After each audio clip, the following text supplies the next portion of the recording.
4 కాళ్ళ పెద్ద జీవం కాకున్నా గాని చిన్నది మాత్రమైనా చూపించలేరా బాలక?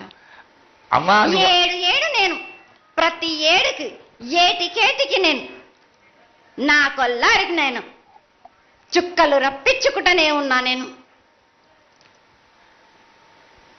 ఇంతవరకు కూడా నాకు చూపించడలే, మీరు ఆరగించడానికే కదరా బాలక. అమ్మా నీ ప్రసాదంగా ఆరగిస్తారే తప్ప అది దాని మీద ఉన్నటువంటి వ్యామోహంతో కాదు తల్లి. కానీ మొట్టమొదటే ఒక మాట చెప్పా తల్లి, ప్రత్యక్షంగా కానీ పరోక్షంగా కానీ నీకు జరిగే ప్రతి పూజ నేను దగ్గరుండి చేయిస్తున్నాను తల్లి. నువ్వు సంతోషించి ఆనందించి మమ్మల్ని ఆశీర్వదించాలే తప్ప నీ కోపాన్ని తెలియజేయరా తల్లి. నా కోపానికి మీరు బలి అవుతారు బాలక. నేను కోపం చూపించడలేదు, నేను కోరుకుంటున్నాను. నేను నా బాలికలందరినీ కాదు మీ అందరినీ కూడా నేను నా కడుపులో పెట్టి కాపాడుకుంటున్నాను.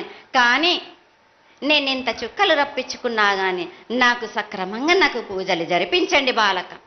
నేను వేడుకునేదే కాదు, నేను ఆజ్ఞ చేసిందంటే నేను నా కన్ను ఎర్ర చేసిందంటే మీరు మాత్రం రక్తం గక్కుచోని చేస్తారు. అమ్మా అది వద్దు తల్లి, మాకు వద్దు కాబట్టి